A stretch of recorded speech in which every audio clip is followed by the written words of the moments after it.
So today we are going to compare Sigma 617 to 50 f2.8 with 50 prime.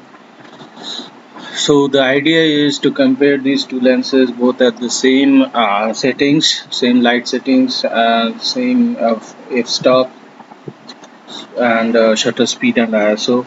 So I got three separate clicks on three subjects. So the first thing that I noticed as the 17 to 50 although it is at 50, the size of the image is varying from the Canon size. So this is the Canon 50 of the same subject shot. Uh, I kept the camera stationary on a tripod, so ideally I thought that all the images should be of the same sizes. So definitely there is some logic behind it that I don't understand.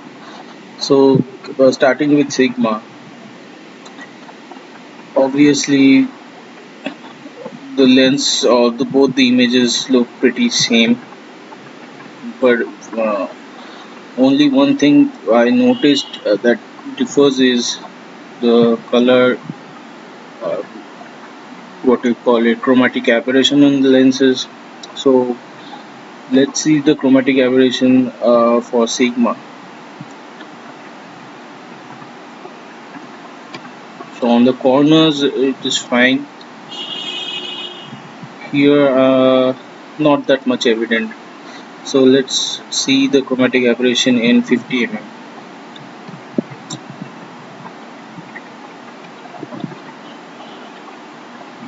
Okay, in 50 I think the what what was captured in sigmas, this whatever is there here, this part is not there. So let's see over here.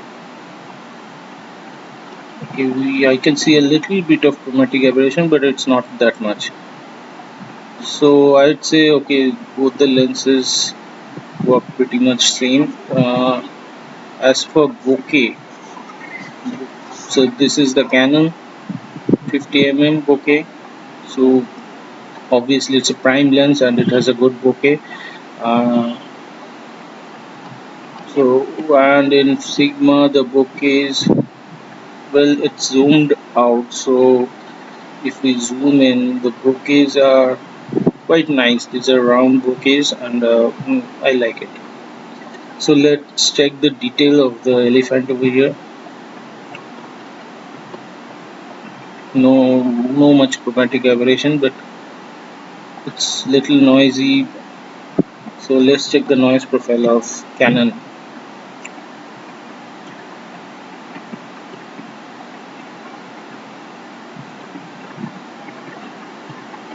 So this is Canon 50 prime f2.8 and this is Sigma.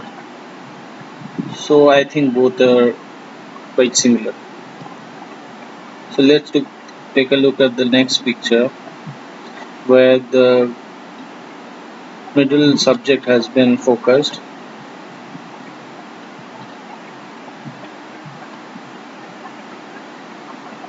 Here when in this image, or I'm not seeing that much of size difference.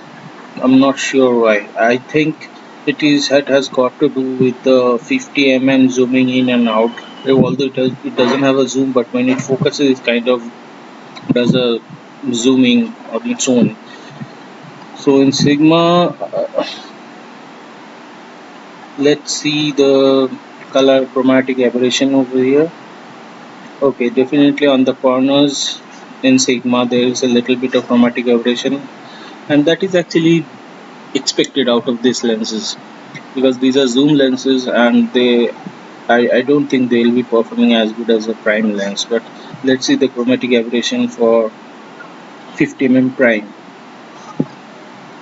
Okay, so it's actually not there at all. A little bit maybe, but it's good, damn good. Regarding bokehs,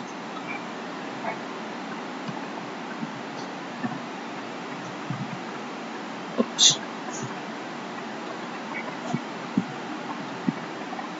Sorry there. So why this thing is coming, man? So regarding bouquets, I think um, you be the judge. Actually, I'm not sure which one is better over here.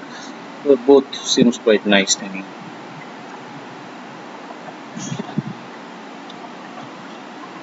And lastly, the image when I zoomed out to the trees behind.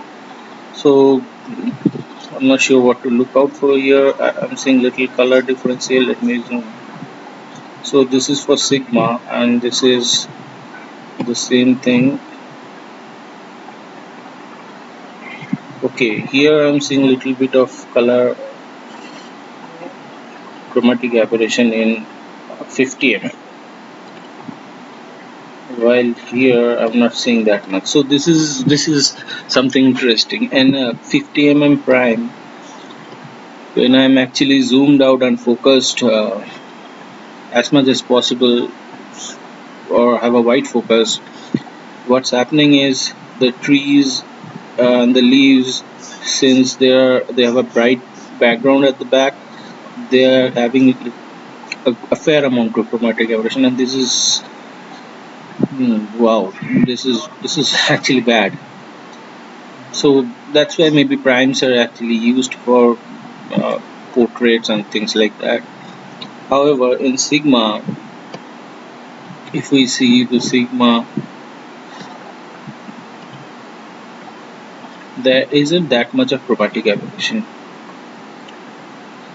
So both the lenses have their own utility, and of course Sigma being the little more versatile because it has the zoom capability.